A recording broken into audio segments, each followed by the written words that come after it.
পুরুষদের কি breast cancer হতে পারে? হ্যাঁ, পুরুষদেরও ব্রেস্ট ক্যান্সার হতে পারে। যদিও অনেকে মনে করেন যে ব্রেস্ট ক্যান্সারটা শুধুমাত্র মহিলাদের, কিন্তু পুরুষেরও হতে পারে। তো পুরুষদের ব্রেস্ট ক্যান্সার কি মহিলাদের থেকে একটু ভিন্ন? অনেকটা প্রায় একই।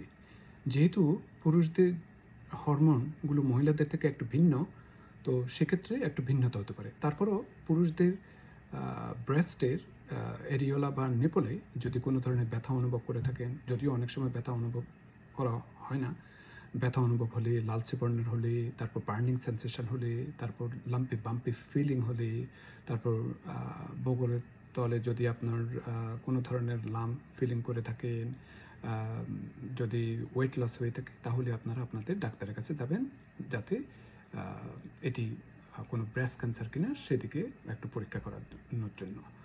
তো সবসময় নিজে খেয়াল রাখবেন যাতে কোনো অবস্থাতেই যাতে ওবেসিটি যাতে বেশি না হয়ে থাকে, বিভিন্ন প্রসেস ফুড যাতে না খেয়ে থাকেন, এবং যদি ফ্যামিলি হিস্ট্রিতে যদি কারো যদি ব্রেস্ট ক্যান্সার থেকে থাকে, তাহলে একটু এক্সট্রা কেয়ারফুল থাকবেন যাতে এই ধরনের কোনো unusual physical appearance in your breast যাতে না দেখা যায়। Thank you.